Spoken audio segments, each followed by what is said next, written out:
So when I first arrived in Lansing, you know, I didn't run as a politician. I ran because I wanted to make a change.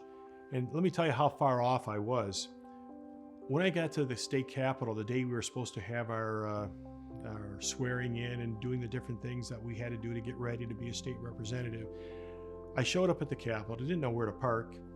I walked through a door. I wasn't sure which door to walk through.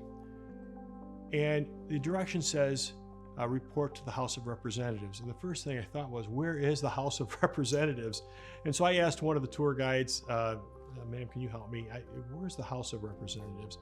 And she chuckled because I must not have been alone.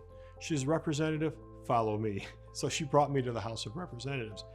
And on the way, I happened to pass a bin, a big bin, a fairly large bin, filled with, looked like tiny pamphlets that had blue on the outside and white papers in between. I go, what is this? She says, those are bluebacks. I go, what's a blueback? Well, a blueback is a representative that decides to put a law forward and decides that this was important to them. And what happened to all these bluebacks? Well, these were the ones that didn't get passed. And I thought, holy cow, what a waste of money. All this paper, all these people that want bluebacks. And in the back of my mind, I'm thinking, I didn't have a single blueback I wanted to put in. I just wanted to make structural changes to our government, and that's why I was there. But that gets on to my first bill. What was my first bill? What was the first bill that I ever passed? And it was brought to me by a student from L'Anse Creuse who happens to be a state representative today. And he brought this bill to me, and it's called the Medical Amnesty Bill. And what that bill was all about was kids were dying. They'd go to a party. They would be drinking. They'd be intoxicated. They would have alcohol poisoning and die.